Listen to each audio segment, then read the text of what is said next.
L'insurrection vendéenne de 1793 et sa répression par la terreur constituent l'un des épisodes les plus tragiques de l'histoire de France. Le nombre des victimes est encore incertain.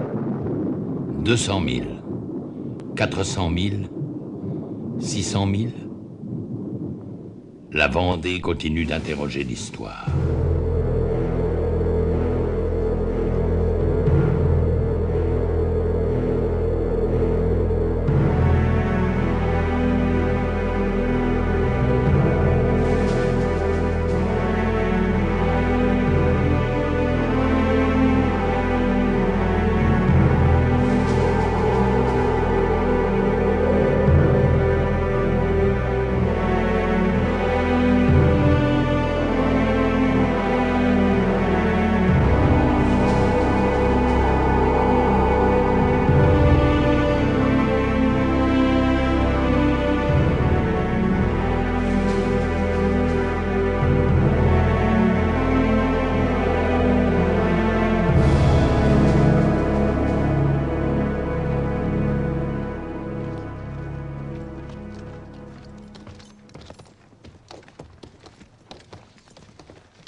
Au mois d'août 1792, en vertu de la loi d'exil, près de 400 prêtres insermentés sont expédiés d'Angers à Paimboeuf pour être déportés.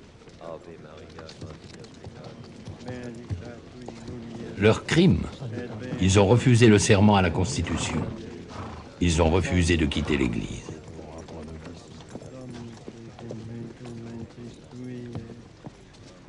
Les braves gens. Les gens braves qui ont vu ce spectacle ne l'oublieront pas.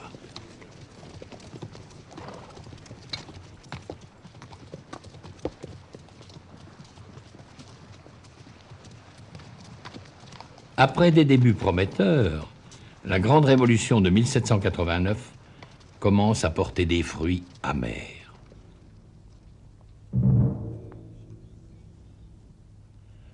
Ce 21 janvier 1793, place de la Révolution, à Paris.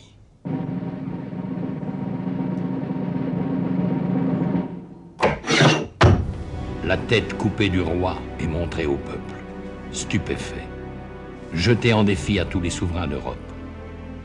La liberté ou la mort sera la devise de la République. Un mois plus tard, pour faire la guerre, la Révolution prétend arracher les hommes à leur foyer par une nouvelle loi de conscription. Foutus bourgeois pourront se payer en remplaçant. Pas de roi, pas de loi. Un peu partout dans l'Ouest, la foule des jeunes appelés va se heurter aux patriotes, aux patos, gendarmes et gardes nationaux.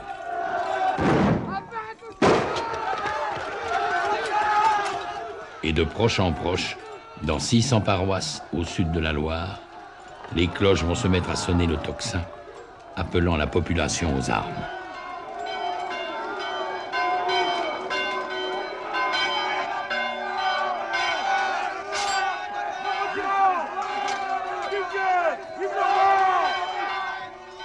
« 12 mars 1793, à Saint-Florent-le-Vieil, les émeutiers ont rossé les gendarmes, chassé les autorités révolutionnaires et fêté toute la nuit leur victoire.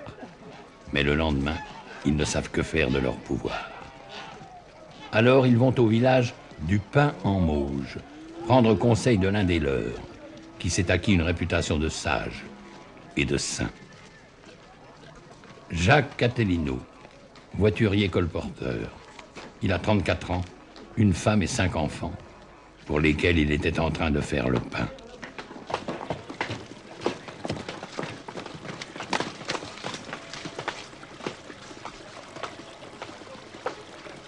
Salut les gars, vous en avez fait de belles. Et maintenant, que faut-il faire? Résister. La guerre est à présent pour nous le seul moyen de salut. Et s'il nous faut périr, que ce soit au moins en combattant. Résister, ne pas subir. Telle est la devise de ce peuple forgé par l'épreuve, il y a 2 siècles.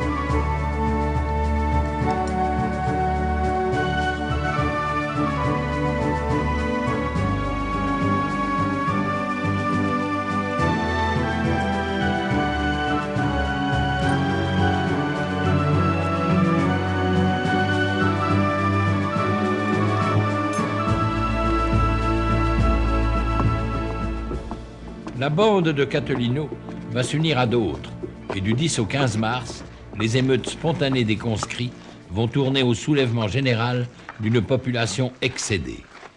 Il faut alors des chefs expérimentés, de vrais militaires, les nobles. Le marquis de Bonchamp sera sceptique. Il refuse de prendre la tête d'une jacquerie. Mais devant l'insistance de ses gens, il demande la nuit pour réfléchir. Ce soldat de métier, âgé de 33 ans, a déjà longuement guerroyé en Inde, avec des troupes réglées. Mais que valent ces paysans qui n'ont jamais porté les armes que dans la braconne?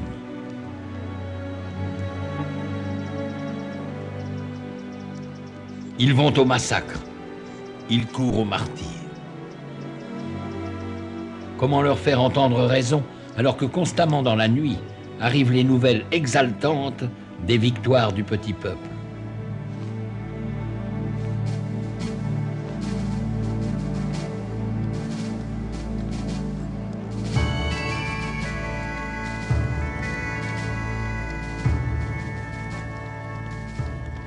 Le voiturier Catelino s'est emparé de Jalais et Chemillé, où il a trouvé des canons. Il marche sur Cholet, de concert avec d'autres chefs de bande. Le colporteur Perdriau, le chirurgien Caddy, le garde-chasse Stofflet.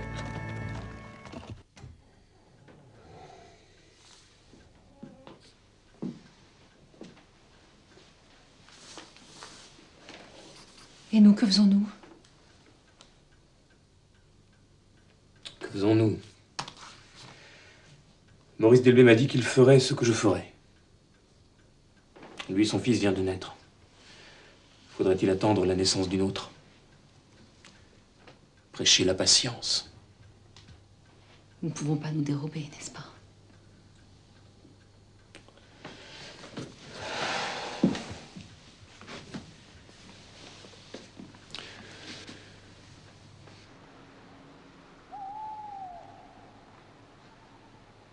Vive Monsieur Bonchamp! Vive Monsieur Bonchamp! Vive Monsieur de Bonchamp! Vive Monsieur Delbé, que les insurgés sont venus déloger aussi et qui suit la décision de Bonchamp, son ami. Ancien officier au régiment Dauphin Cavalerie, il reprend ainsi du service à 41 ans, quittant sa femme et un enfant nouveau-né. Vive Monsieur de Roiran, qui fut colonel dans l'ancienne armée. Ses gens l'ont forcé à remonter à cheval, à ceindre l'écharpe blanche de commandement. Par contre, le marquis de Bonchamp devra abandonner sa monture pour marcher du même pas que les rebelles. Ainsi en ont-ils décidé. J'éprouvais un affreux déchirement de cœur en voyant partir mon mari tout seul, à pied, au milieu de cette multitude de paysans indisciplinés. Je restais seule à la Baronnière avec mes 2 enfants, un garçon et une fille, l'un et l'autre dans l'âge le plus tendre. D'ailleurs, j'étais grosse, et ce fut la raison qui m'empêcha de suivre mon mari.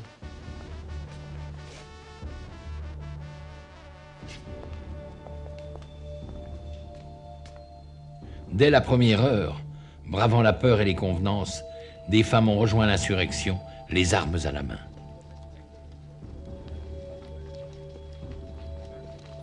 Ainsi, cette fille de paysan du village de Soulaine, Renée Bordereau, 25 ans. Je me procurais des habits d'homme et me réunis à 500 hommes de ma paroisse avec Monsieur Cœur de Roi, que nous avons nommé commandant. Nous la retrouverons 21 ans plus tard, après tant de prises d'armes, de combats et de blessures, enfin libérée des prisons de Napoléon et le roi restauré, elle se décide à dicter ses mémoires. Je pris le nom de mon frère Hyacinthe. Mais comme mes camarades s'en rappelaient pas bien, ils me donnèrent le nom de Langevin, que j'ai toujours gardé. Brave Langevin. Oui, c'est ainsi qu'on m'appelait. Je dirais franchement qu'aux premières affaires où je me suis trouvé, le bruit des coups de fusil me faisait une impression. Et que j'étais désespéré de ne pas me trouver plus de courage.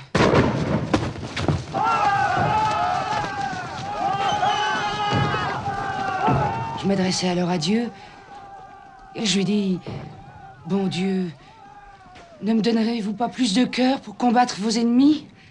Aussitôt, je me suis senti animé comme par un miracle.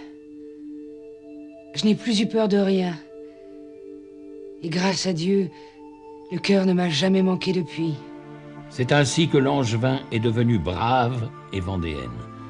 Car la Vendée militaire, fidèle au double cœur, déborde largement ce département de Vendée, taillé par la Révolution sur les confins de 3 provinces.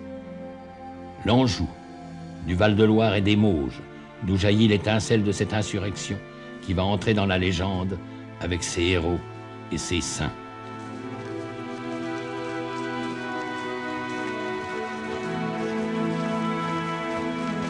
Le plus exemplaire, issu de ce peuple, il y a 200 ans, Jacques Catelino, le saint de l'Anjou, sera le premier généralissime de la grande armée catholique et royale. À sa mort, Maurice d'Elbée prendra la relève. Il est de petite noblesse terrienne, comme Charles de Bonchamp, le plus instruit dans l'art de la guerre, et qui rêve de se rallier cet autre foyer d'insurrection, la Bretagne. La Bretagne du sud de la Loire, pays de rets et marais, où grouillent de turbulents petits chefs, jaloux de leur indépendance.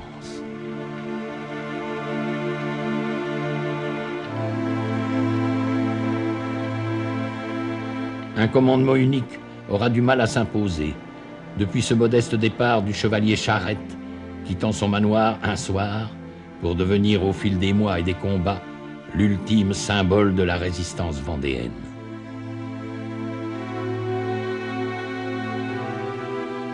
Mais la Vendée militaire, c'est aussi ce bocage du Poitou, forteresse forestière, toute hérissée de haies.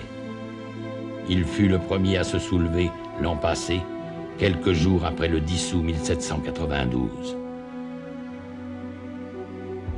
Dure leçon. La prise d'armes avait été brève, la répression brutale.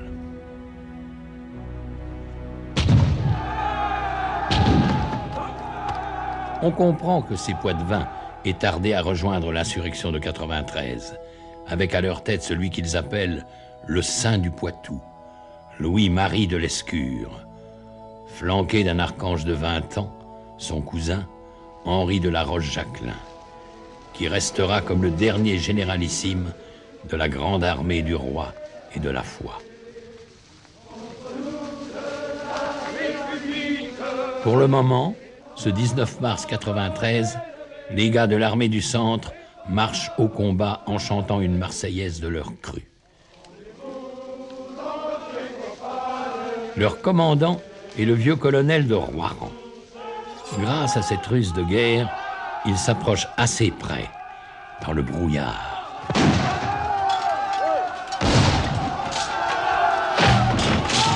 Pour lancer sa troupe à l'assaut des canons. L'artillerie jacobine sera prise et la petite armée du général de Marsay mise en déroute. Cette première victoire vendéenne de Saint-Vincent-Sterlange provoque la stupeur de la Convention, où la nouvelle parvient en même temps que celle des défaites à la frontière nord et de la trahison de Dumouriez. La terreur est à l'ordre du jour.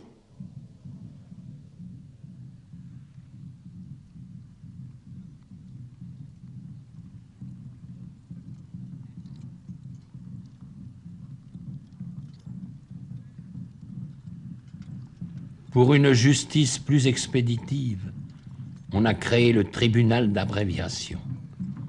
Et l'on envoie en Vendée la machine à guillotin, qui doit faire respecter la loi nouvelle. Article 1er. Ceux qui seront prévenus d'avoir pris part aux révoltes contre-révolutionnaires sont hors la loi. Article 2. S'ils sont pris les armes à la main, ils seront, dans les 24 heures, mis à mort. La Vendée est livrée à l'exécution militaire. 35 000 hommes vont faire la chasse au hors-la-loi, passer le pays au peigne fin. Les effectifs seront fournis par l'armée de réserve de Paris, celle des vainqueurs de la Bastille et des Tuileries, des massacreurs de septembre. À sa tête, le général Berruyer, qui commandait place de la Révolution le 21 janvier 93 et se vante d'avoir fait couvrir la voie du roi. Mais devant ce déploiement de force, il n'y a plus rien. L'armée des insurgés s'est volatilisée. Ces volontaires paysans sont revenus à leur métairie, où les appelle l'urgence des travaux de printemps et les célébrations de la Semaine Sainte.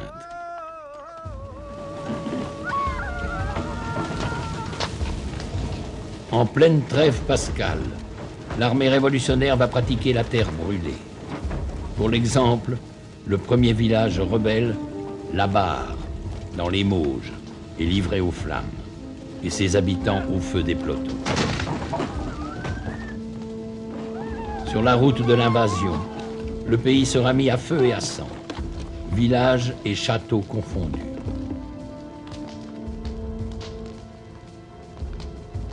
Du domaine de Bonchamp, la Baronnière, désertée par ses habitants, il ne restera bientôt plus qu'une tour symbolique. Très symbolique aussi, ces croix de carrefour qu'on enflamme, et ces cloches qu'on ne peut faire taire, et qui vont ressusciter une armée. L'armée des brigands s'est retrouvée face à l'armée de la Révolution. C'est le grand choc, comme disent les Vendéens, dans ce bourg de Chemillé, où Delbé va tenter de mettre un frein au désir de vengeance après la victoire.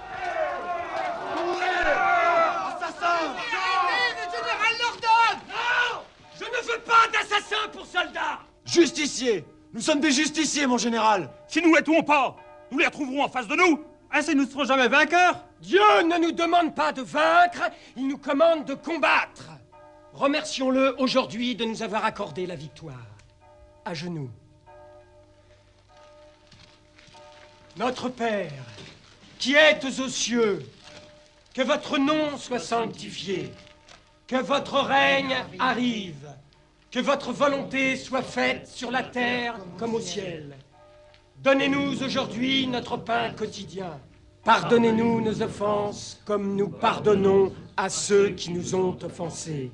Mes amis, tous, comme le Christ, vous pardonnerez. Ne nous laissez pas succomber à la tentation, mais délivrez-nous du mal, ainsi soit-il. Les prisonniers seront ainsi sauvés par le pater des Vendéens, comme on dit. En ce printemps 93, la Durbelière était encore un beau château Renaissance, berceau des La Roche-Jacquelin.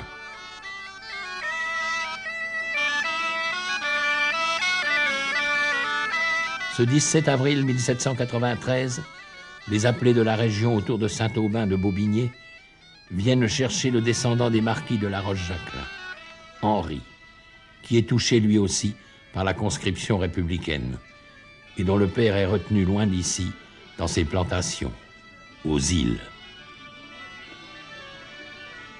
Les réfractaires attendent que celui qui fut leur camarade de jeu devienne leur chef de guerre. Mes amis! Mes amis, si mon père était ici, il vous inspirerait plus de confiance. Quant à moi, je ne suis qu'un enfant, mais j'espère vous prouver que je suis digne d'être à votre tête. Si j'avance, suivez-moi. Si je recule, tuez-moi. Si je meurs, vengez-moi. L'élan de ces nouvelles recrues, derrière M. Henry, va permettre de briser la tenaille des divisions républicaines, de tendre la main aux paysans du Haut-Poitou et de conquérir enfin ces villes qui sont les bases de départ des armées d'invasion. À Bressuire, le 2 mai, abandonné par ses défenseurs, on fait preuve de la plus totale clémence, en renvoyant sous serment tous les prisonniers bleus. Il en sera de même le 5 mai, à Thouars, conquise de haute lutte. 4000 bleus seront libérés sous la seule promesse de ne plus porter les armes contre Dieu et le roi. Mais devant Fontenay-le-Comte, c'est d'abord l'échec, le 16 mai. Les gars du Bocage redoutent de combattre dans la plaine, découverte et battue par tous les canons de la République. Feu! Feu! Feu! La panique les prend. C'est la rançon de ces soldats de hasard, aussi impulsifs dans la retraite que dans l'attaque. La revanche viendra. Le 25 mai, avec la capture de 40 canons et de 3000 soldats bleus, qu'on prendra la précaution de tondre, cette fois-ci, avant de les libérer. Puis reprend la poussée, vers ces bourgs de la périphérie, d'où il importe de chasser l'ennemi. 30 000 volontaires sont encore accourus le 1er juin pour une ultime prise d'armes. Mais qui gardera les villes conquises? Personne. Les chefs vendéens tels qu'Attolino paraissent condamnés à la fuite en avant, alors qu'ils sont au sommet de leur victoire. Avec la prise de Saumur, le 9 juin, et cet énorme butin, 11 000 prisonniers, 15 000 fusils, 80 canons. Ces succès me confondent. Ils viennent de Dieu. C'est ce que disait hier M. Henry. C'est ce que je pense, ce que nous pensons tous. Rendons grâce à Dieu seul et prions-le de continuer à présider nos conseils.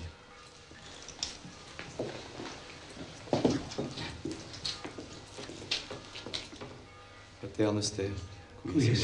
Catilino, élu généralissime, ne peut que s'en remettre à Dieu pour inspirer la stratégie générale. Que faire? Où aller? À Paris, le chemin leur est ouvert. Et dans la capitale, c'est l'anarchie qui règne. Les sections jacobines ont braqué le canon sur la Convention. Coup de force qui donne le pouvoir aux montagnards dans l'Assemblée et permet d'envoyer à la guillotine les Girondins majoritaires. Pour les Vendéens, tout pouvoir vient de Dieu, dont le roi n'est que lieutenant sur terre. Le roi, c'est cet orphelin de 8 ans, Louis XVII, fils de Louis XVI, et comme son père prisonnier au Temple, arraché à sa famille, livré à ses geôliers. Bien sûr, il faut le délivrer, le faire sacrer selon la tradition venue du fond des âges, et rétablir sur le trône de France le roi très chrétien, tenant ferme la main de justice de sa gauche et le sceptre de sa droite. Vive Louis XVII! Tel est l'espoir et le cri de toute l'armée vendéenne. Va-t-elle marcher sur Paris? On hésite. Un messager apporte les félicitations de Charette en même temps que l'idée d'une action commune. La grande armée sur la rive droite de la Loire va s'emparer d'Angers, qui lui ouvre ses portes, et marchera sur Nantes, que l'armée de Charette investit par la rive gauche. Nantes, grand port et ville clé pour tendre la main aux insurgés bretons, est sous le feu des canons de Charette dès la nuit du 29 juin.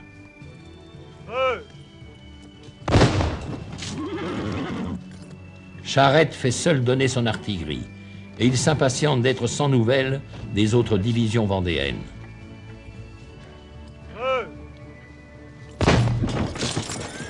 C'est ici que le destin va basculer, à cause du retard pris par les colonnes d'assaut de Cattolino.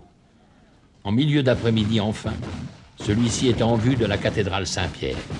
En avant les gars! En ce jour de la Saint-Pierre, délivrons son église!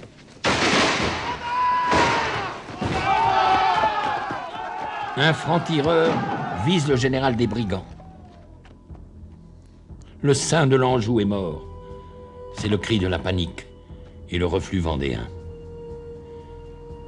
Jacques Cattolino ne mourra que 2 semaines plus tard, un 14 juillet, à Saint-Florent-le-Vieil, où il fut transporté. On avait tardé à extraire la balle de plomb mâchée par le franc-tireur, et la gangrène avait gagné. Jusqu'à cette annonce de Jean Blon, son cousin. Le bon Cattolino a remis son âme à celui qui la lui avait donnée pour venger sa gloire. Ce même jour, à Paris, Charlotte Corday assassinait l'apôtre de la terreur, Marat. Elle n'aura qu'une seule défense. J'ai tué un homme pour en sauver 100 000. En Vendée, c'est Westermann qui sévit. Le sabreur qui s'est illustré le 10 août 1792 dans la prise des Tuileries et les massacres qui s'en suivirent. Pendant que l'armée des insurgés est encore autour de Nantes, il a son plan, sa méthode. Un village brûlé terrifie plus que la vue de 100 cadavres. Et mieux vaut les deux. Un raid rapide, de part en part, avec une colonne de brûle-tout, renouvelant les mêmes scènes de terreur, massacres et incendies.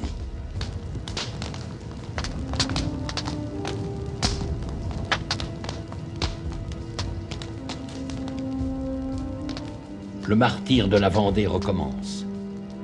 Et il ne fait que commencer.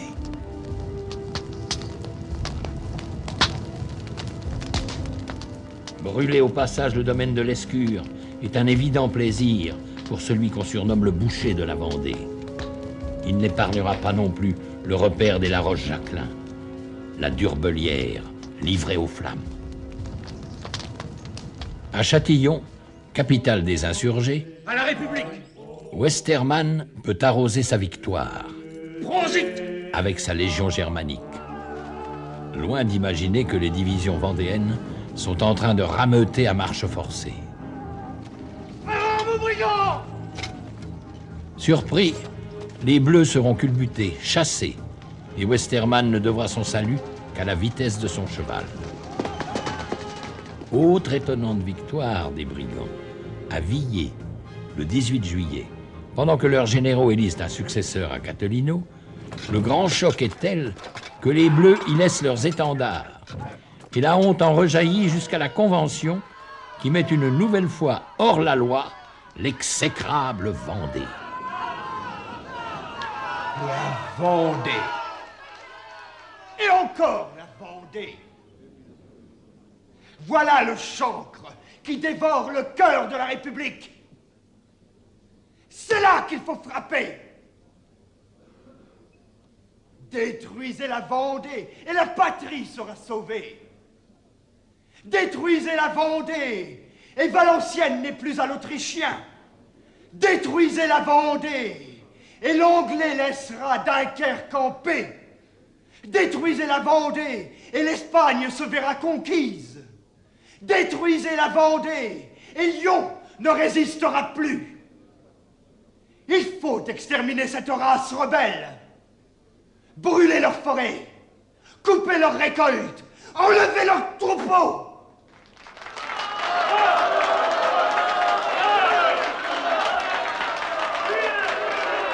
Les vieillards, les femmes et les enfants seront conduits hors de la contrée. Et il sera pourvu à leur subsistance avec les égards dus à l'humanité. Enfin, Place au canon de la nation. L'ultime argument. Grâce à lui, par 3 fois cet été, devant Luçon, les armées vendéennes seront tenues en échec. Décidément, la plaine ne porte pas chance aux gens du Bocage, ni du Marais. Car c'est l'une des rares occasions, ce 14 août, devant Luçon, où la grande armée des Boccains participe à une opération commune avec les maréchins de Charette.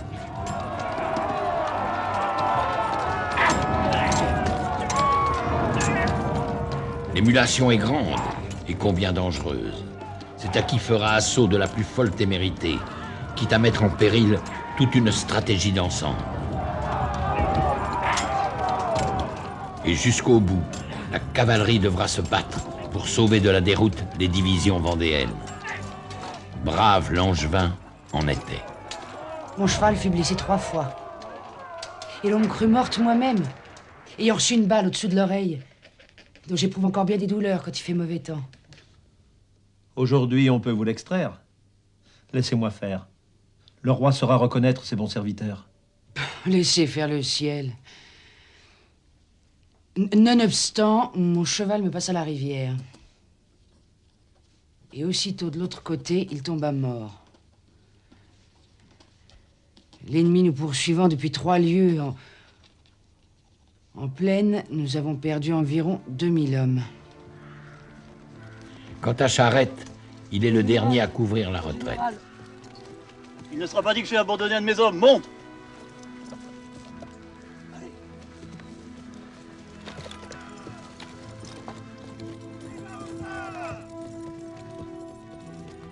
Ici, on dirait que l'histoire se plaît à devenir légende.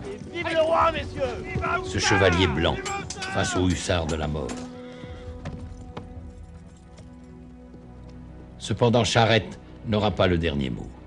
On dit que la mort lui prit son soldat en chemin et qu'on eut quelque peine à les séparer tant le sang les avait collés l'un à l'autre en séchant.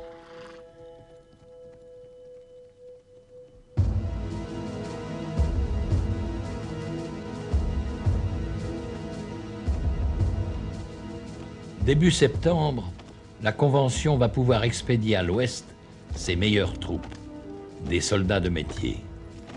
Ils ont obtenu les honneurs de la guerre sur le Rhin, à Mayence, sous promesse de ne plus porter les armes pendant 1 an contre la coalition européenne. Ils seront le fer de lance d'une nouvelle offensive générale contre l'ennemi de l'intérieur, la Vendée. 100 000 hommes vont converger vers le cœur du pays. 20 000 Mayençais, Kléber en tête, sont sortis de Nantes avec 5 charretées de soufre. Ils font le vide devant eux, dans le fief de Charette, provoquant le grand exode des gens du pays de Retz et du Marais.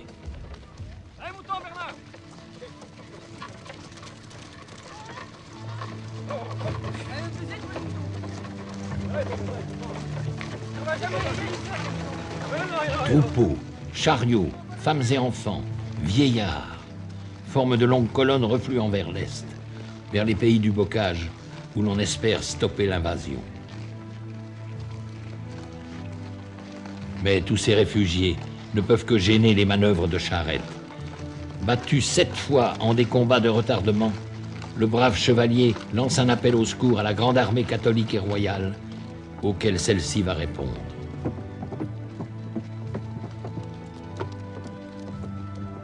Jamais la Vendée n'avait connu un tel péril. Ici, à la jonction des 3 provinces, s'élève la colonne commémorant cette bataille décisive, toutes armées réunies, Torfou. Camarades, il faut vaincre ou périr. C'est ici qu'il faut sauver notre pays d'une entière destruction. Si vous fuyez, tout est perdu. Et vous ne me verrez plus à votre tête. Vive la République! Vive la République! Vive la Face à Kléber, Charette ouvre le bal.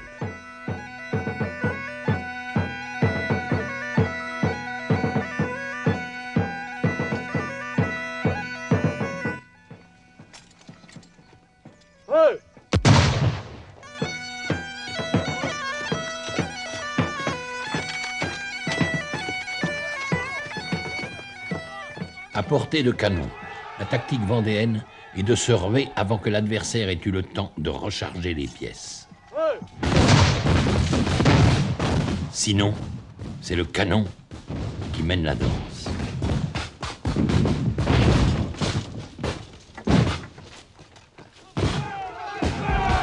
Élan brisé.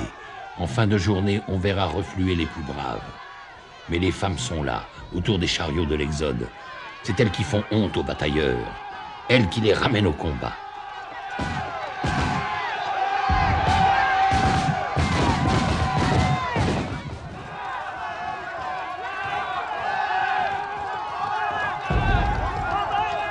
Tous les chefs vendéens, chargeant ensemble, vont achever de briser cette armée de Mayence. Armée de faïence, comme ils disent.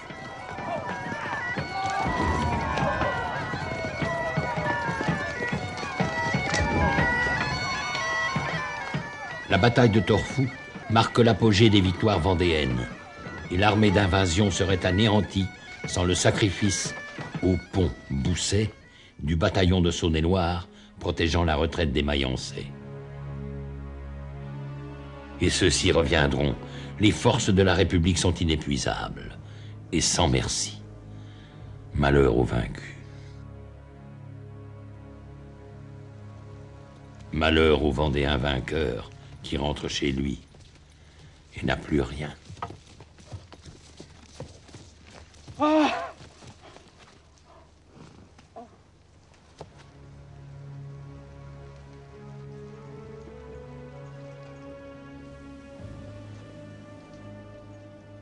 Aussitôt que notre armée est entrée dans la Vendée, chaque soldat a dès lors mis à mort qui lui a plu, pillé qui lui a plu, sous prétexte que celui qu'il tuait ou qu'il pillait était rebelle ou pensait royalistement.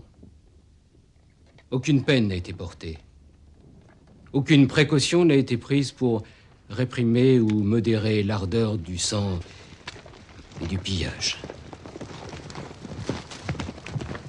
J'en ai attrapé 4, que je tuais de ma propre main.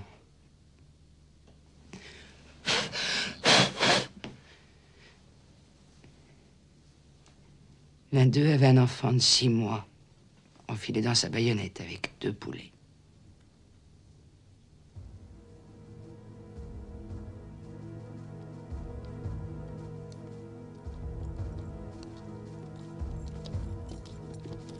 À la mi-octobre, voici que les armées d'invasion sont de retour, et Kléber avec ses Mayençais. Le tocsin sonne à travers la Vendée, appelant à nouveau au grand rassemblement.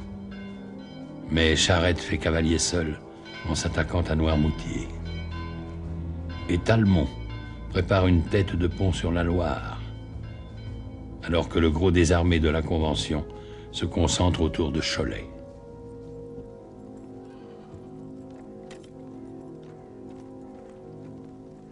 Dès l'aurore, ce 17 octobre, Kléber est en place. Le général est conscient de jouer sa tête. De partout, les Vendéens ont rallié, en marchant toute la nuit. D'autres paroisses sont attendues. Ce n'est qu'à la mi-journée que s'ébranlera la grande armée des brigands.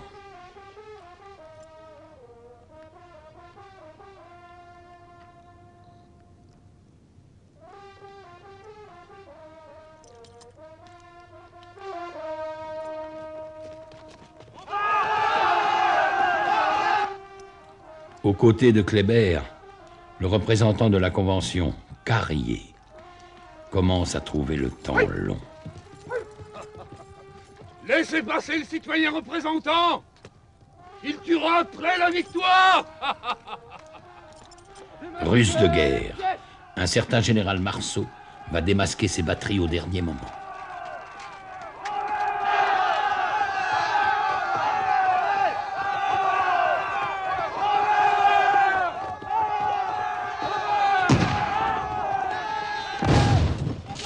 Mais les batailleurs ont appris à dominer la peur.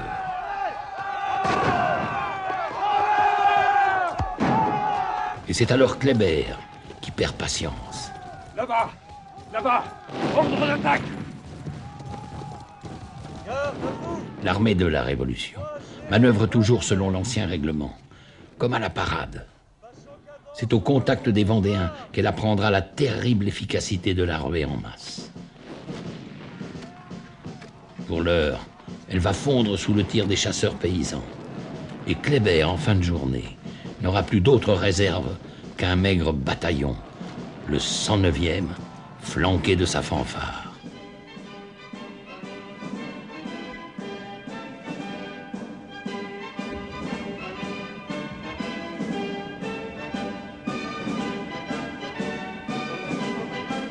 Placée résolument en tête et jouant fièrement les airs de la Révolution triomphante, cette fanfare laisse croire à l'arrivée d'une nouvelle armée jacobine.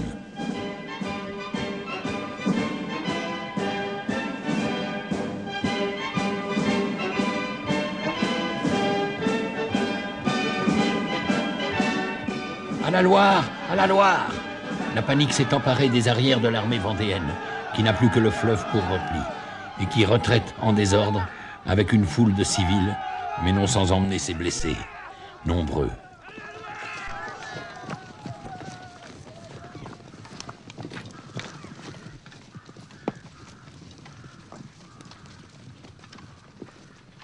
La perte la plus cruelle, Charles de Bonchamp, touché à mort, mais encore conscient, et que Bourbotte, représentant en mission, enterre gaillardement dans son rapport au soir de la victoire. La perte de Bonchamp vaut une victoire pour nous, car il est de tous les chefs de brigands celui en qui ils avaient le plus confiance et qu'ils suivaient le plus volontiers. Qu'importe les sacrifices, la Vendée est écrasée, il n'y a plus de Vendée. La Vendée, elle est au bord de la Loire, à Saint-Florent-le-Vieil, qui va voir l'exode de tout un peuple, ce 18 octobre 1793. 80 000 Vendéens, dont guère plus de la moitié de combattants.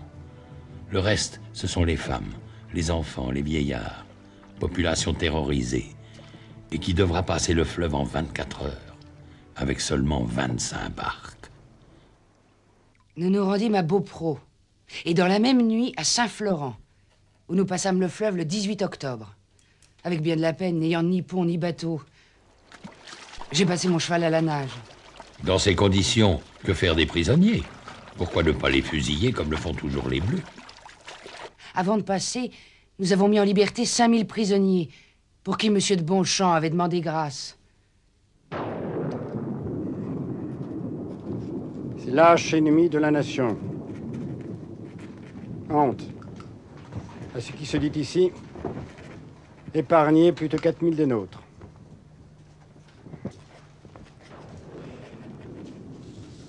Le fait est vrai, car je le tiens de la bouche même de plusieurs d'entre eux.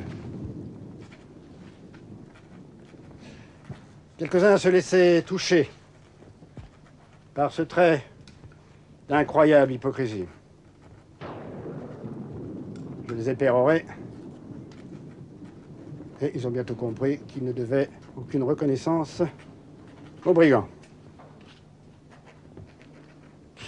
Mais, comme la nation n'est pas encore à la hauteur de nos sentiments patriotiques, vous agirez sagement en ne soufflant pas mot sur une pareille indignité. Les âmes libres acceptant la vie de la main des esclaves, ce n'est pas révolutionnaire. Il faut donc ensevelir dans l'oubli cette malheureuse action. N'en parlez pas même à la Convention. Les brigands n'ont pas le temps d'écrire ou de faire des journaux. Cela s'oubliera comme tant d'autres choses. Non, cela ne sera pas oublié. Le fils républicain d'un de ses prisonniers graciés, le sculpteur David d'Angers, immortalisera le pardon du général vendéen. Quant au général en chef d'Elbé, criblé de 14 blessures, il ne peut plus suivre son armée. Les frères de Catelino vont lui faire traverser de nuit la Vendée envahie pour l'amener sous la sauvegarde de Charette, qui vient de conquérir une île, Noirmoutier. On pense qu'il y sera en sûreté. On y veillera.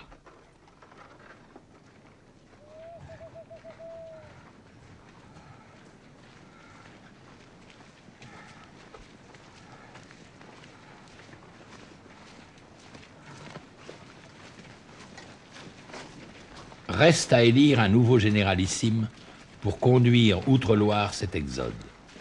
Le choix de Lescure, le saint du Poitou, s'imposerait, mais il souffre le martyre, avec une balle fichée dans le crâne. Il faut ranimer le courage des soldats. Choisissez celui en qui ils ont le plus confiance. Henri de la Roche-Jacquelin. Le peuple de l'Exode s'en remet pour l'essentiel à la grâce de Dieu. Quant au reste, c'est aux chefs, en leur conseil, de décider d'un plan de campagne. De quoi s'agit-il? De se battre? Je suis votre homme.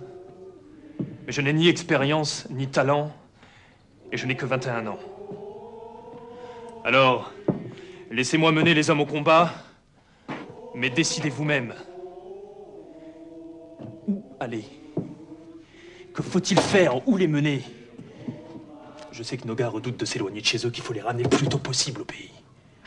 Encore faut-il y revenir en force. Peut-être pourrait-on remonter la Loire par la rive droite, faire la jonction avec Charette, pour enfin s'emparer de Nantes. Les Mayençais seront de retour avant vous. Allons, messieurs. Soyons sérieux, il faut voir grand. Voici mon plan. J'ai des contacts avec mes amis près du cabinet de Londres. Et j'ai mes terres, ou ce qu'il en reste, du Maine. Je suis donc bien placé pour vous dire que notre seul salut est dans une marche vers le nord. L'Anjou, le Maine et toute la Bretagne se soulèveront. Alors que diable, on aura des ports pour tendre la main aux Anglais. S'en remettre aux promesses des Anglais? Aux rodomontades des émigrés? Eh bien, messieurs, votons. La très aventureuse stratégie du prince de Talmont sera hélas adoptée. Par la bénédiction de Dieu, apprêtez vos armes. Joue, feu!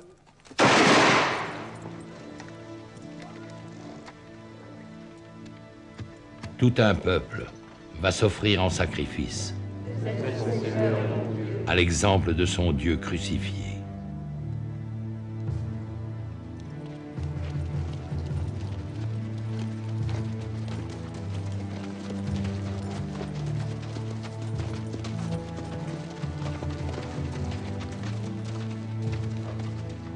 Chacun rêve d'appartenir à ce nouveau peuple élu qui vient de traverser la Loire comme une autre mer rouge.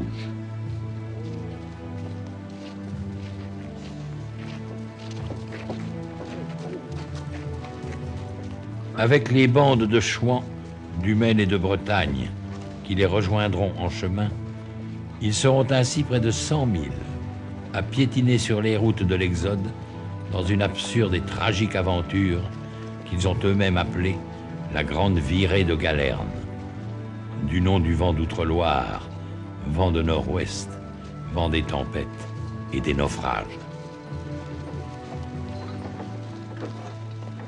Mais avant d'être un chemin de croix, la Grande Virée semble s'ouvrir une voie triomphale sous les ordres d'un généralissime de 20 ans, Monsieur Henri, épaulé par l'ancien caporal de Lorraine, Stofflet, et par Marigny, ex-officier de marine. Dès l'abord, ils vont jalonner la route de victoire et de villes offertes. Après Château-Gontier et le combat de Croix-Bataille, qui met Westermann en fuite, voici Laval, avec les 5000 hommes de Jean Chouan et la belle victoire d'Antram contre Kléber. Mais les Vendéens peuvent accumuler les victoires. Ils ont d'autres ennemis, la pluie, le froid, la faim, la maladie, et ces villes qui n'offrent plus de ressources, et ces morts qu'on craint d'abandonner. Peu avant Fougères, un calvaire au bord de la route marque l'endroit où M. de Lescure mourut vaincu par la gangrène. On cacha même à sa veuve, enceinte de 7 mois, l'endroit où il fut clandestinement enterré et que l'on n'a jamais retrouvé.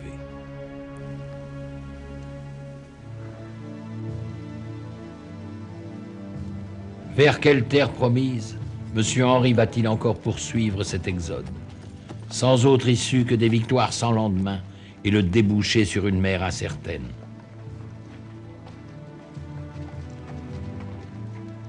Voilà près d'1 mois que ce peuple paysan, fuyant le meurtre et l'incendie, a quitté sa terre natale pour sauver femmes et enfants, ses biens les plus précieux. 1 mois qu'il marche et s'ouvre la route à coups de victoire, jusqu'à celle-ci, Pontorson, Dole, Avranches. Enfin, il touche au but. Il arrive au port. Granville. Granville, c'est l'échec. La mer vide et la ville imprenable. Pauvreté du matériel de siège. Amertume des combats sans cesse recommencés. Absence des émigrés et des Anglais qui ne sont pas au rendez-vous, pour lequel on a fait toute cette route. On comprend que le sabre se fasse lourd à la cavalière vendéenne. Et les Bleus mettent le feu au faubourg ou tentent de s'accrocher des assiégeants. Alors, c'est le reflux. D'instinct, la masse n'a plus qu'une idée, qu'un cri « à la Loire !» et de reprendre la même route et de renouveler ses victoires. Et nous revînmes à Avranches et à Pontorson. C'est là que je commençai à me servir de mon bras blessé et que je tuai 2 cavaliers républicains. En ce moment, je fus à la prison du Mont-Saint-Michel pour aider à délivrer 450 prêtres qui y étaient prisonniers. Et que nous délivrâmes en effet. Ensuite, je me suis battu près de Dole, de 8 heures du soir jusqu'au lendemain matin 10 heures. Brave Langevin ne s'étend pas sur ses états d'âme, comme aucun des mémorialistes vendéens. Jamais elle ne se plaint. De là, nous partîmes pour la Flèche, nous battant nuit et jour, devant comme derrière. De là à Baugé, et après à Angers. Angers, nouvel échec. La ville qui s'était autrefois donnée aux Blancs est devenue bleue. Elle se calfeutre derrière ses fortifications imprenables. Désormais, toutes les villes se ferment devant cette misérable armée qu'on n'appelle plus que l'armée des puants, avec le typhus et la dysenterie qu'elle porte en elle. Mais c'est d'un même cœur que le jeune général, toujours à l'avant-garde, fait face au malheur. Il tente une ultime manœuvre en s'emparant du Mans pour y faire reposer sa horde. Et les hussards sont à leur trousse.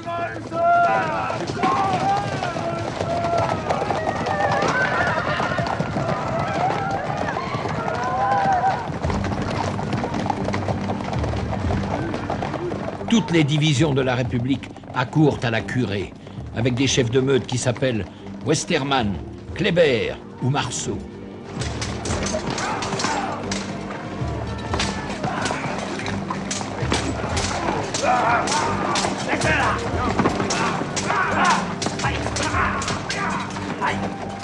Le peu qui reste de combattants vendéens se battra toute la nuit. Mais la masse des non-combattants est prise au piège dans la ville. À l'aube, elle sera systématiquement exterminée, malgré les efforts d'un Marceau. Le massacre fera 5000 victimes dans la cité même, et 10 000 parmi les fuyards, qu'on prend le plus vif plaisir à chasser, selon le rapport du représentant Garnier.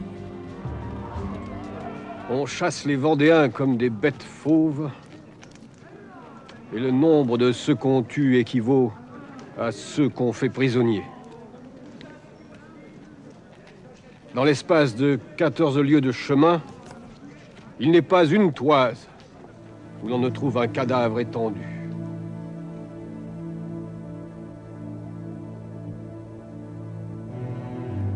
Les survivants, 15 000 à peine, se regroupent à Laval et foncent vers le sud, vers la Loire, impatients de retrouver leur terre de Vendée.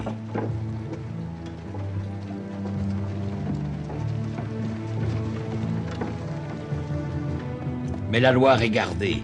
Elle est en crue, infranchissable. La Roche-Jacquelin et Stofflet, avec une poignée d'hommes, vont forcer le passage pour tenter d'établir une tête de pont. Vainement. Ils seront coupés de ces malheureux débris de leur armée qui refluent à présent vers l'ouest, au désespoir de ne jamais rentrer chez eux.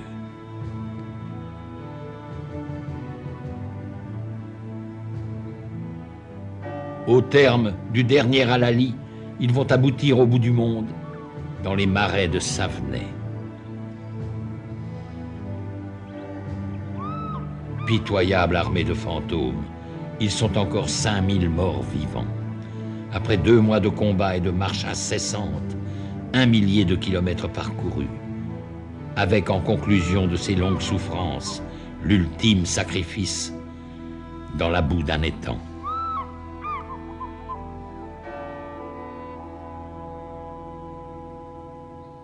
Ici, ils sont tombés. C'est ce que dit le monument de Savenay. 23 décembre, avant-veille de Noël, dernière veillée d'armes. On s'efforce encore de faire fuir d'innocentes victimes. Monsieur de Marigny, s'il vous plaît. Monsieur de Marigny. On a mis en selle la jeune veuve de Lescure, avec l'espoir de sauver l'espérance qu'elle porte. C'en est fait. Nous sommes perdus. Il nous est impossible de faire face à l'attaque demain. Dans 12 heures, l'armée sera exterminée. J'espère mourir en défendant votre drapeau. Tâchez de fuir. Sauvez-vous, il fait nuit. Sauvez-vous. Adieu. Adieu!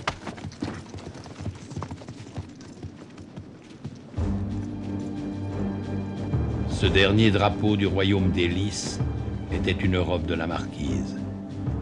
Il disparaîtra dans l'Apocalypse, complaisamment décrite par le chef de ses cavaliers, qu'on retrouve à Savenay, en ange exterminateur.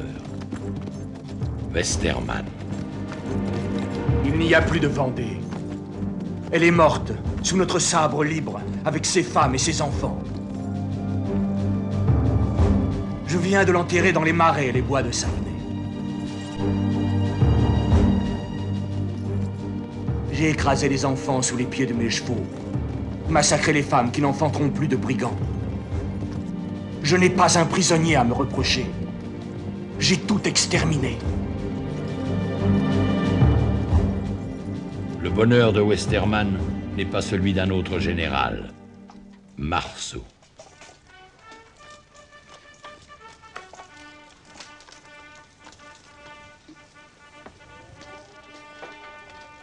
Quoi, ma chère sœur? Vous m'envoyez des félicitations sur ces 2 batailles du Mans et de Savenay, plutôt sur ces 2 carnages.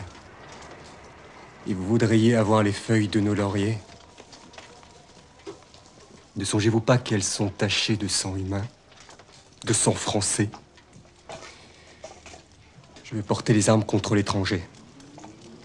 Là seulement est la gloire et l'honneur. Je sollicite un poste à la frontière. Les malheurs des Vendéens ne s'arrêtent pas à Savenay. Dès le 3 janvier, les Bleus débarquent à Noirmoutier. Alors commence la chasse aux lapins, comme disent les soldats.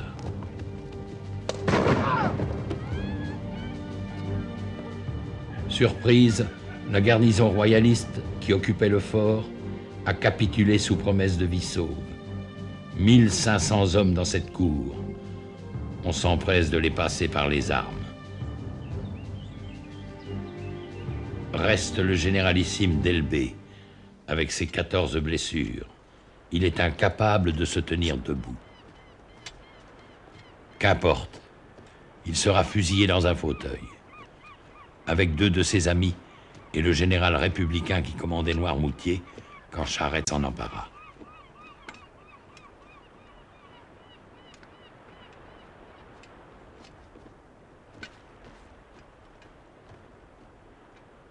prêter. Armes.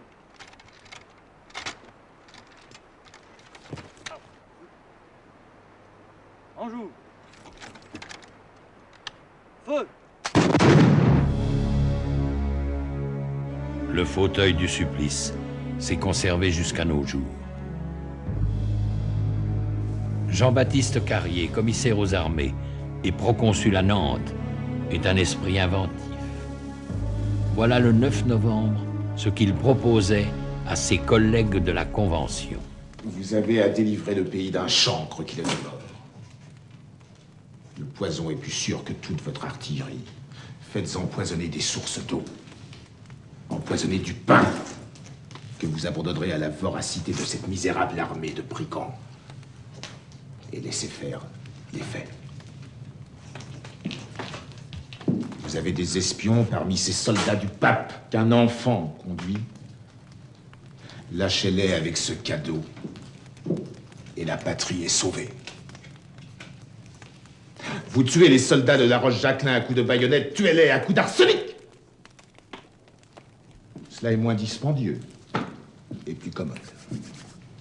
Pourtant, ces hommes ne rêvent que de progrès et de bonheur du peuple. Il faut régénérer la France de gré ou de force. Dut-on en faire un cimetière? Carrier invente ce qu'il appelle la déportation verticale dans la baignoire nationale. La nuit, sans jugement, les victimes sont embarquées, parfois par centaines, sur des gabarres qu'on saborde au milieu du fleuve. Près de 5000 personnes ont péri ainsi, à Nantes, par la noyade.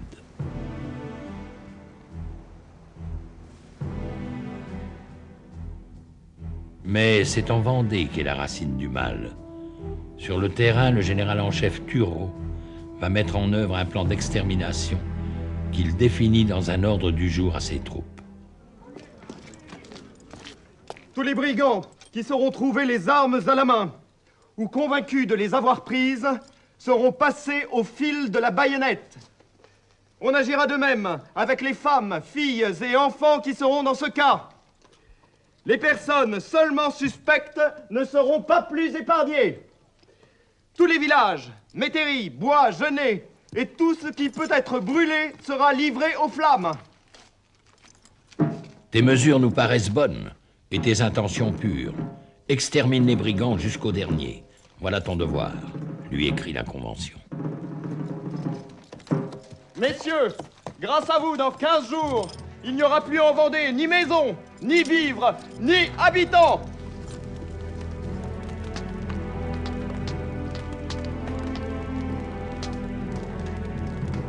« 12 colonnes vont ainsi sillonner la Vendée de part en part. Elles sont connues dans l'histoire sous le nom de colonnes infernales, que leur ont donné leurs victimes, blancs et bleus confondus.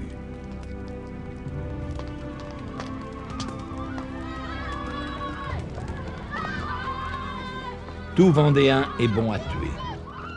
Tel est l'avis du général Grignon, commandant l'une de ces colonnes. Je sais qu'il peut y avoir quelques patriotes dans ce pays. Qu'importe! Devant tout, sacrifier!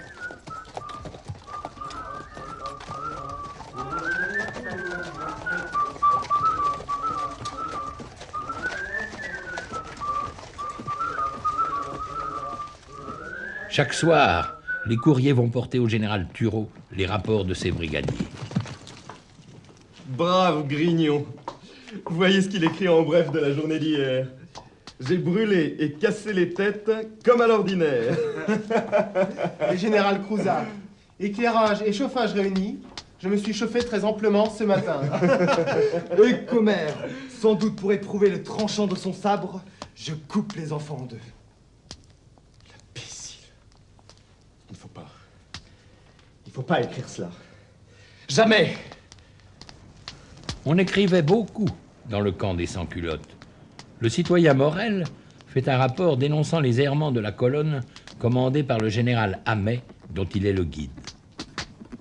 Hamet fait allumer des fours, et lorsqu'ils sont bien chauffés, il y jette les femmes et les enfants. Les cris de ces misérables ont si fort diverti les soldats qu'ils ont voulu continuer ces plaisirs. Les femelles des royalistes manquant, ils s'adressent aux épouses des vrais patriotes.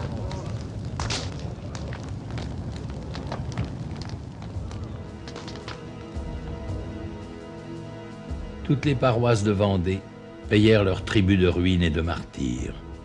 Une les symbolise toutes, les Lucs sur Boulogne, qui vit passer l'horreur le 28 février 1794 et qui en garde le souvenir. Ce jour-là, la colonne du général Cordelier arrive au bord de la Boulogne. Sur l'autre rive, le curé de la paroisse, l'abbé Voineau, 70 ans, tente de s'interposer. Il sera très symboliquement le premier sacrifié, mais il n'empêchera pas le massacre de son troupeau.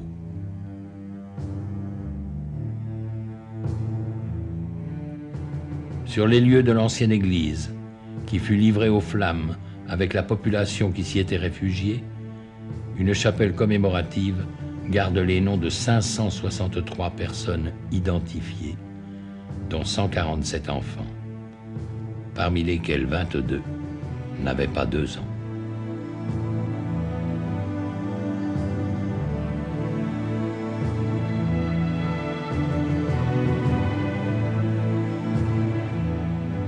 La Vendée n'oublie pas.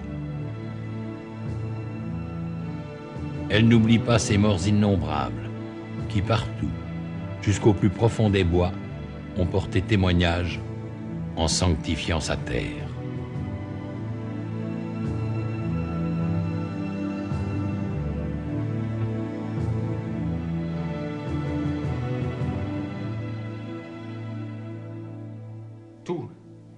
Tout sans exception est incendié, massacré, dévasté.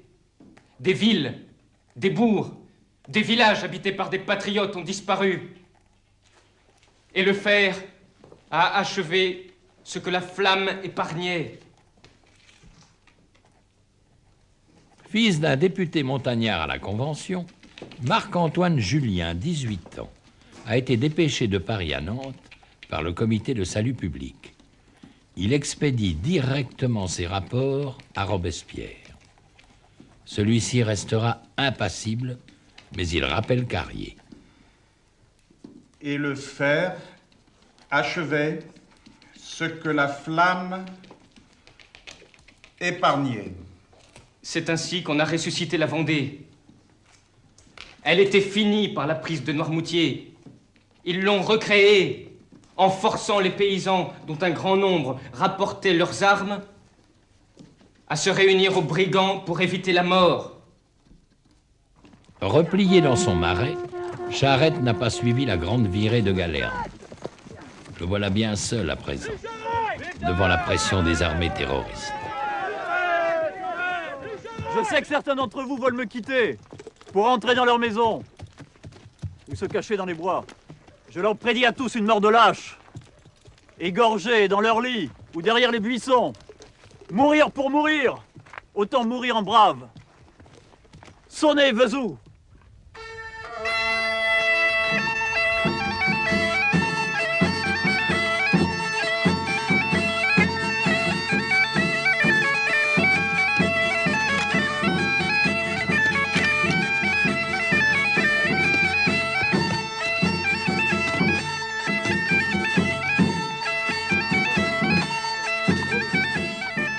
Quelles que soient les circonstances, la musique et la danse règnent au camp de Charette.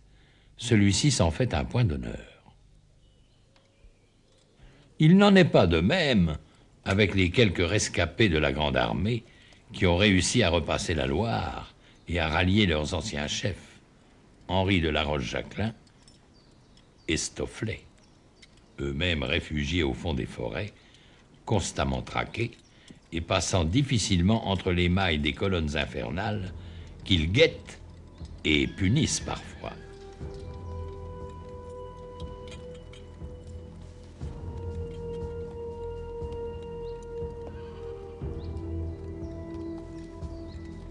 Néanmoins, la terreur répandue par celle-ci contribue à grossir les effectifs des bandes d'irréductibles. Ils n'ont plus rien à perdre que vendre chèrement leur peau. Brave Langevin est de ceux-ci.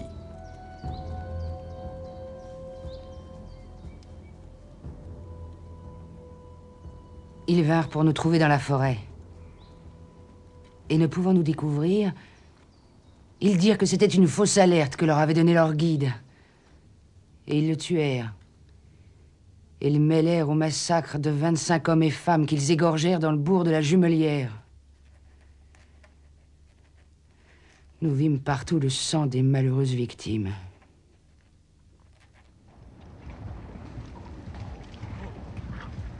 Nous sommes partis pour Chemillé, où l'ennemi devait massacrer 800 femmes à 8 heures du matin. Et nous arrivâmes à 7h30. Nous avons délivré toutes ces pauvres malheureuses et eu victoire complète. Pardon, monsieur. Nous avons pris de bien mauvaises manières. Je comprends. C'est à cette époque que vous avez été témoin du décès de monsieur Henri. C'est à ce moment à peu près que nous avons eu le malheur de perdre monsieur de la Roche-Jacquelin. Entre Noyer et Cholet. Un républicain, restant de 15 qu'on avait tués, se voyant pris, lui enleva la tête d'un coup de fusil à 10 pas. Toute l'armée fut en deuil. Et chacun l'a pleuré comme son père. L'on cacha longtemps sa mort, disant qu'il était caché et blessé.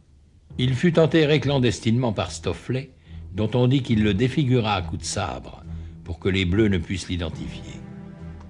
Le garde-chasse de Maulévrier a pris le commandement de ce qui reste de l'armée d'Anjou, 3 à 4 000 désespérés, avec lesquels il réussit à s'emparer pour quelques heures de Cholet, à la stupéfaction des Bleus, qui croyaient les brigands anéantis après Savenay. Plutôt que de se rendre, le général Moulin, commandant de la place, préfère se suicider. La guerre est désormais sans merci, et la propagande révolutionnaire va faire grand cas du petit Barras, enfant de 15 ans, massacré par des voleurs de chevaux. Si Stofflet a toute autorité dans la zone tenue par l'armée d'Anjou, il en est de même pour Charette, dans le Marais, et le pays de Retz, pour Sapineau, avec l'armée du Centre, et pour Marigny, avec celle du Haut-Poitou. Ces 4 généraux d'armée fantôme réussissent à se réunir un jour dans les ruines d'un château incendié, pour un serment solennel d'aide et assistance, et que celui qui viendrait à y faillir encourrait la peine de mort.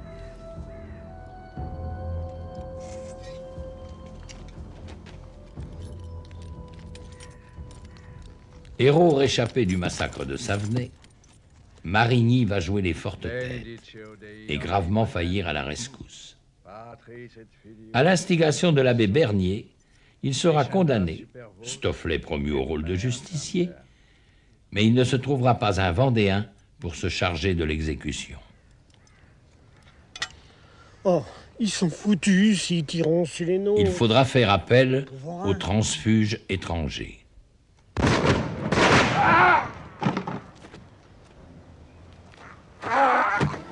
Où il est tombé, dans l'allée menant à son manoir, un calvaire garde son souvenir. Les gens d'ici ont la mémoire longue. Rares les combattants du Haut-Poitou qui continueront alors la lutte avec les autres Vendéens. L'assassinat de leur général, ils en accusent l'abbé Bernier. Ils refuseront le concordat que celui-ci négociera plus tard au nom de Bonaparte et se constitueront en petite église, séparée de Rome depuis 2 siècles. Elle existe encore, cachée et sans prêtre.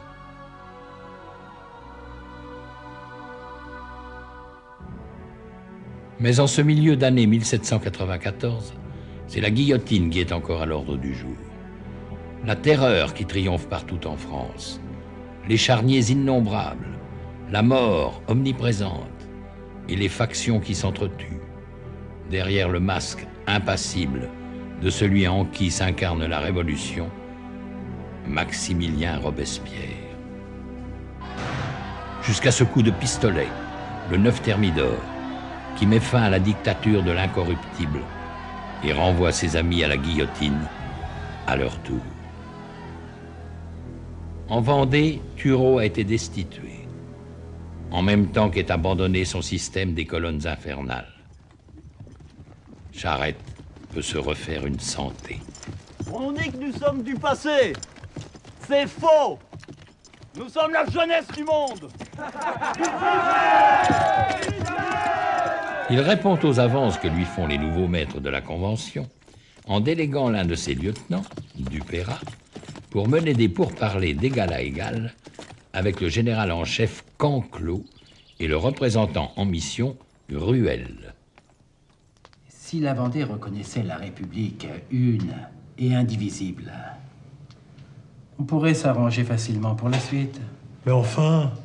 Mais monsieur, les rois de l'Europe ont bien reconnu la République. C'est possible, mais ces gens-là ne sont pas des Vendéens. Le roi de France, alors, est un enfant de 10 ans, prisonnier martyr dans le donjon du Temple, à Paris. Un précieux otage entre les mains des conventionnels. Canclos, Ruel, ont-ils promis de remettre Louis XVII à Charette? Celui-ci se laisse convaincre d'aller au château de la Jaunais, près de Nantes, et de signer le 17 février 95 le traité qui met fin aux hostilités et qui surprend ses lieutenants. J'ai des raisons de faire ce traité. Des raisons que je ne puis vous dire, mais que vous connaîtrez un jour.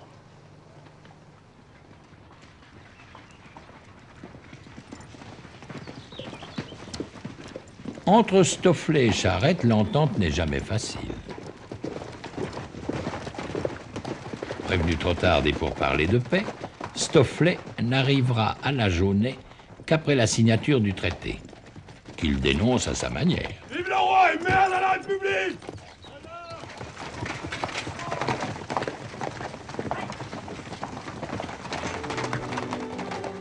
Stofflet, avec ses gars de l'Anjou, va continuer seul la guerre pendant 2 mois encore, et quelques épisodes héroïques.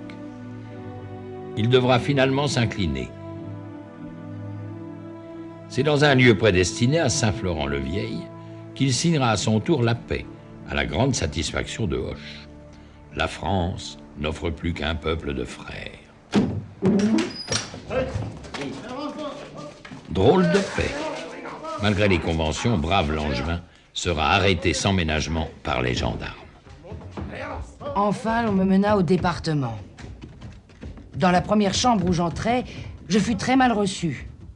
Dans la seconde, un peu mieux. Ah, c'est toi, Langevin. C'est toi qui te bats encore pour le roi. Nigaud, tu as tort, grand tort, car tes chefs sont de très mauvais sujets. L'on me dit que je me battais pour le roi, que j'avais grand tort, et que mes chefs étaient de très mauvais sujets, qu'ils devraient déjà m'avoir fait ma fortune. Mais qu'ils étaient trop lâches, et que si je voulais servir aussi fidèlement la République, je serais mieux récompensé, etc., etc. Je leur répondis que personne ne m'avait forcé, que c'était mon opinion. Qu'ils n'avaient qu'à me rendre mon père et 41 de ma famille qu'ils avaient massacrés. Qu'ils n'avaient qu'à me les rendre existants. Et je serais bonne républicaine. Enfin, je leur dis bon républicain, car j'étais toujours un homme. Ils m'ont répondu qu'il leur était impossible. Eh bien, leur dis-je, il m'est encore plus impossible que je devienne républicain. Mais qu'apporte le messager de la République, ce 24 juin 1795, au camp de Charette encore en paix?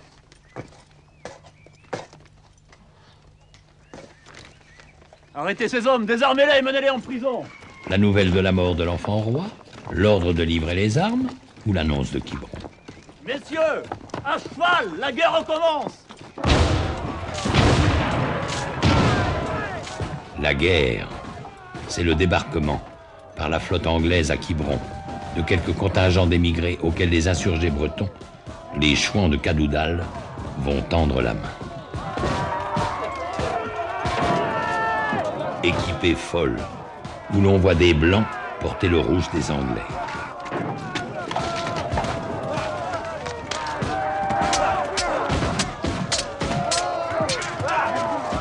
L'avantage est d'abord aux contingents débarqués, mais qui n'ont ni plan ni unité de commandement, alors que les Bleus n'obéissent qu'à un seul chef, le jeune général Hoche, qui entretient quelques précieuses intelligences chez l'ennemi. Au bout d'un mois, les royalistes sont pris au piège dans la presqu'île. La flotte anglaise s'est éloignée et la clémence des vainqueurs trouvera son terme dans les pelotons d'exécution.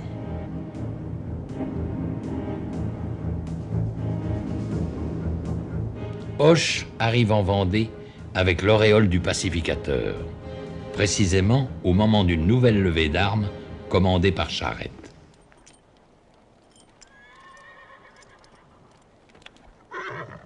Après l'échec de Quiberon, le comte d'Artois a débarqué à l'Île-Dieu. Et le 12 octobre 1795, 15 000 hommes attendent le frère du roi qui leur a fixé rendez-vous sur la plage de la Tranche.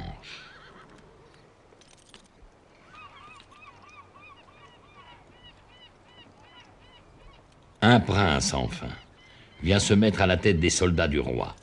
Tout l'Ouest va se soulever, et tous ensemble, on marchera sur Paris.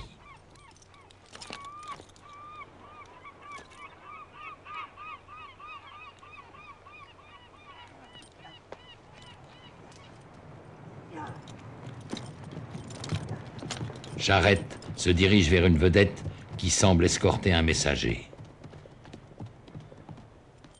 De quel message est-il porteur?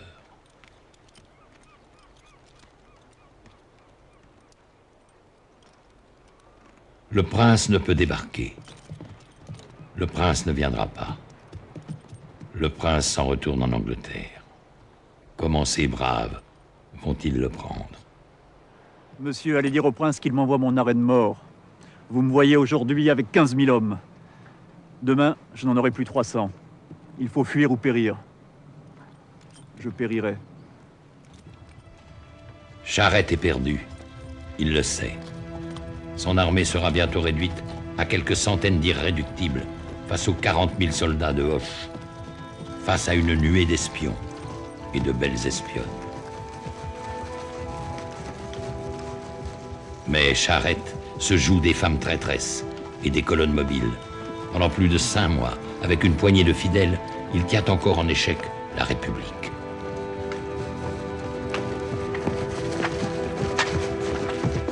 Six fois, sa capture fut annoncée. 6 fois démentie.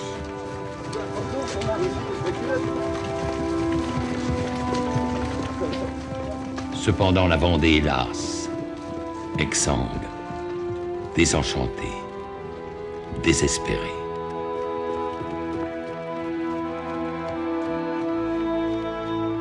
Avec des bandes éparses sur tout son territoire et qui ne peuvent plus faire une armée.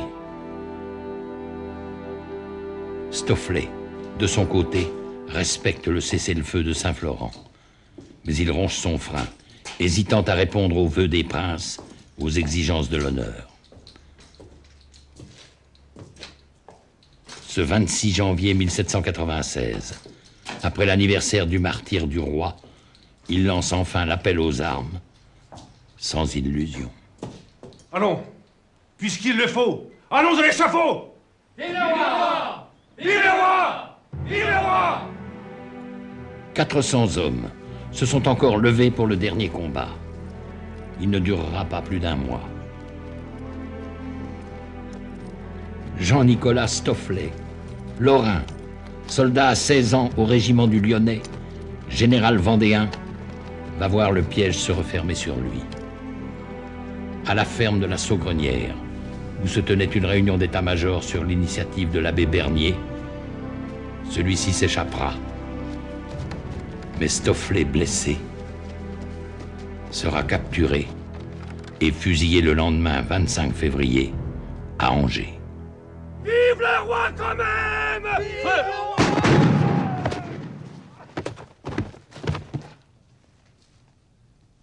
Un mois plus tard, durant la Semaine Sainte, le mercredi 23 mars, Charette n'a plus que quelques fidèles. Il sait que son tour va venir.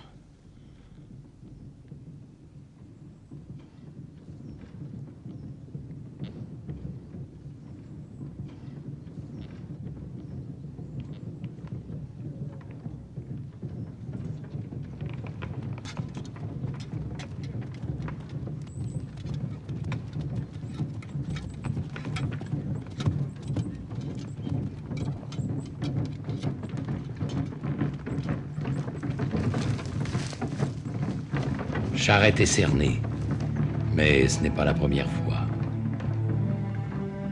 Le salut est dans la fuite, au plus profond des bois.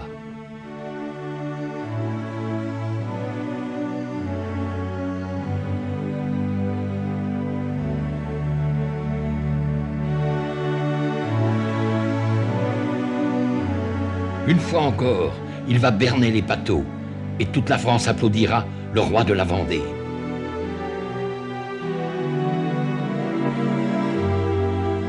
Le roi de cette armée des ombres qu'il a si souvent menée au combat.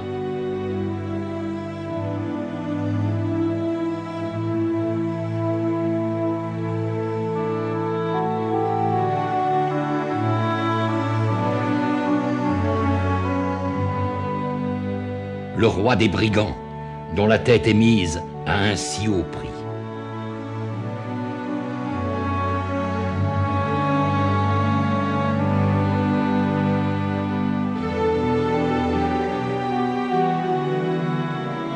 Le roi, visé par tous, à cause des plumes blanches de son chapeau. Le trop fidèle Pfeffer veut attirer sur lui les tirs. Il réussira.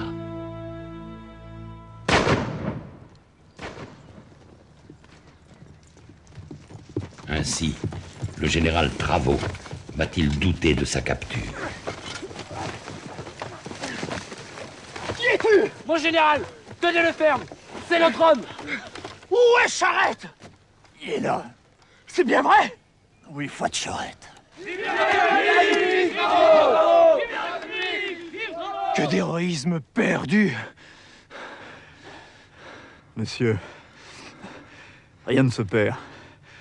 Jamais. 2 siècles ont passé. Rien n'est oublié. Le lieu de cette capture est aujourd'hui situé en plein bois de la Chaboterie. Mais une croix de granit, nommée croix de Charette, rappelle qu'il fut ici, pris vivant, pour être plus tard montré au peuple dans une interminable promenade à travers les rues de Nantes. Nantes, ce mardi 29 mars. On dirait que le prêtre jureur lui demande pardon. Nous sommes ici sur la place Viarme, où Catelino, 3 ans plus tôt, fut blessé à mort. 5000 hommes de troupe font face au dernier général des brigands.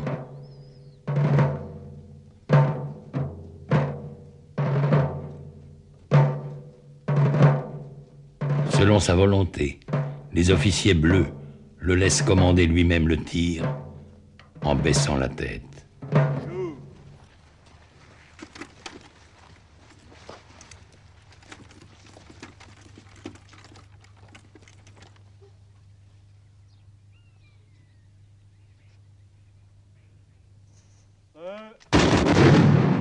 Reposez.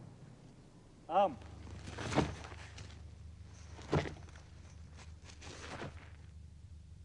Très en tête. Armes.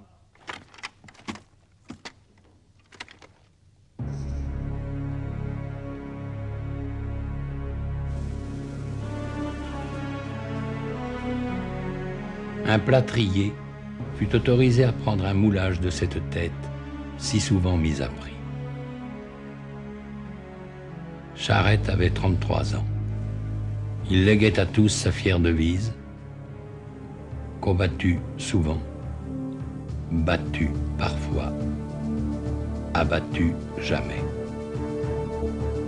Les Vendéens l'ont faite leur.